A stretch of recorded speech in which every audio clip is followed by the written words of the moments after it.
पुरानी खिड़कियों से परेशान, रस्ट, टर्माइट्स और गर्मी से थक गए हैं? लाइए ग्रीन प्लास्ट यूपीवीसी विंडोज और doors, sound proof, weather proof, termite proof. खिड़की, दरवाजा, पार्टीशन, हर डिजाइन, हर size, made using German technology, आपके घर के लिए।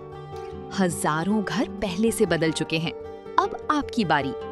Green प्लास्ट, Sitapur, UP. कॉल करें 7072422906। अपने घर को बेटर बनाओ। नैमिषारण से इस वक्त बेहद दुखद खबर सामने आ रही है, जहां बिजली लाइन ठीक करते समय एक युवक की करंट लगने से दर्दनाक मौत हो गई। 11,000 वोल्ट की हाई टेंशन लाइन के करंट की चपेट में आ गया, जिससे युवक बुरी तरह झुलसकर नीचे गिर पड़ा। इस पर ज्यादा जानकारी के लिए हमसे सीधे फोन लाइन से जुड़ चुके हैं नैमिषारण संवाददाता सुनीत पांडे। सुनीत जी, बताइए ये हादसा आखिरकार कैसे हुआ और क्या कुछ जानकारी अब तक मिल सकी है? मुतलिब जी बता दें, नैमिषारण थाना अंतर्गत बेलहरी गांव निवासी 40 वर्षीय संदीप पुत्र मूलचंद आज ट्रांसफार्मर किसी कार्य के लिए और ट्रांसफार्मर पर कुछ कार्य कर रहा था, जिससे 11,000 की लाइन की चपेट में आ जाता है, जिससे वहीं पर झुलस कर गिर जाता है। और जब उसके स्थानीय व परिजन लोग जब यहाँ नैमिष CHC ले जाते हैं, जहाँ पर डॉक्टर उसको मृत घोषित कर देते हैं। अच्छा, क्या कोई और भी जानकारी सामने आ रही कि वो युवक कहाँ का रहने वाला था? क्या वो विभागीय कर्मचारी था या कौन था? मुतलिब जी बता दें, यह जो व्यक्ति था इसका नाम मृतक का नाम जो था उसका नाम संदीप था। इसके पिता का नाम मूलचंद था, 40 वर्षीय इसकी उम्र था। ये गांव बेलहरी का ही स्थानीय निवासी था। कोई कार्य पर ट्रांसफार्मर पर चलती लाइन पे कार्य कर रहा था, अभी तक ये नहीं चल पाया। कहीं अधिकारियों से, बिजली विभाग के अधिकारियों से जब इस पर वार्ता की गई तो उन्होंने साफ कहा कि कोई भी बिजली विभाग की तरफ से कोई भी कर्मचारी नहीं था, ना हमारे तरफ से कोई संविदा कर्मचारी वहाँ पर था। और एक बात तो आपको बता दें कि बिना शटडाउन ये काम कर रहा था, ये भी एक जांच विषय। वहीं उसके परिजनों ने भी आरोप लगाया है कि कहीं वहाँ पर एक दीपू नाम के व्यक्ति से काम करता था, मगर सीधे तौर पे नहीं कहा जाता है, क्योंकि ऐसा क्षेत्र में कोई भी वहाँ पर विद्युत जो कर्मचारी सीधे अधिकारी कह रहे हैं कि वो संविदा कर्मचारी नहीं था। अच्छा सुनीत जी, क्या जानकारी सामने आ रही जो आपके द्वारा कहा जा रहा है कि उसकी पत्नी ने आरोप लगाया, दीपू कोई नाम का जो है बिजली विभाग में, तो क्या ऐसा कोई व्यक्ति है भी वहाँ पे जो बताया जा रहा है शटडाउन की बात? नहीं, उससे वार्ता की गई, उसका साफ कहना है कि ऐसा व्यक्ति कोई संज्ञान नहीं रहता था। मगर सीधे से ये भी बात है कि लाइन चलती लाइन पे आखिर वो क्या काम कर रहा था। SDO से जब बात हुई, अंकुर माँ से बात की, उन्होंने कहा, परिजनों से बात हुई, परिजनों को उन्होंने कहा कि मानवीय अधिकार पर सहायता दिलाने के प्रयास किए जाएंगे, मगर ये भी जांच की जा रही है कि वह व्यक्ति ट्रांसफार्मर पर आखिर क्या कार्य कर रहा था जिससे उसकी मौत हुई है। अच्छा, क्या परिजनों से कोई बातचीत आपकी हो पाई है इनसे, और उनके परिवार में कितने क्या लोग थे, कोई जानकारी मिल पाई है? जी, परिवार में उसका एक लड़का था, बेटी थी, पूरा उसका परिवार था।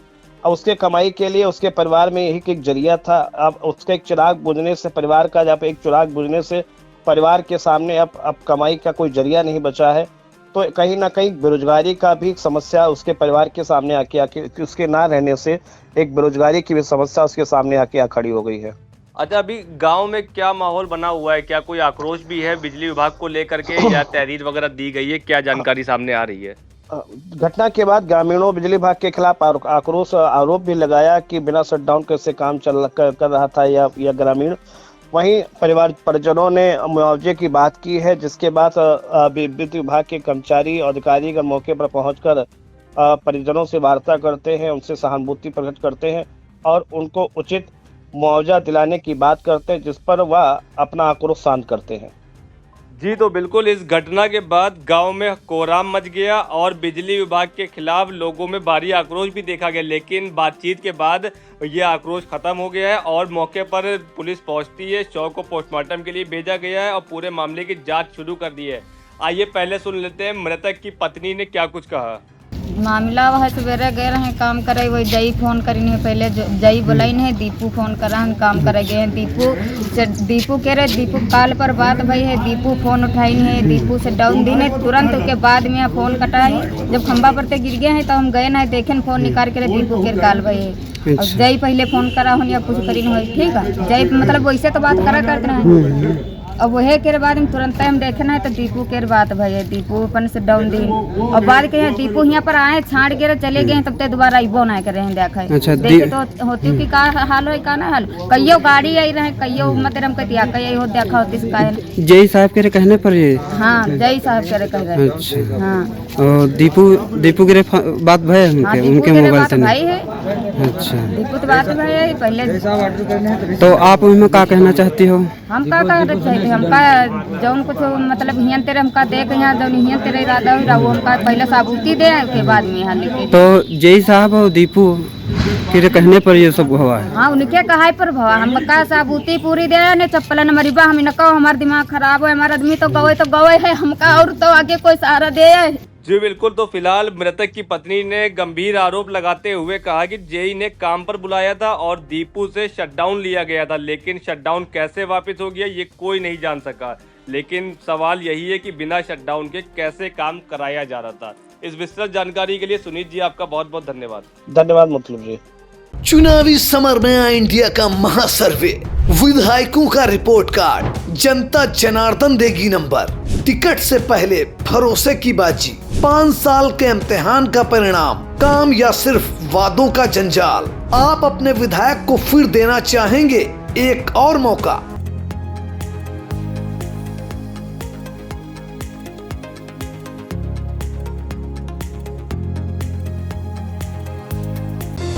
Sagar School is a place where we ponder our kids with care and creativity. We provide students the room to explore their imaginations and enhance their education.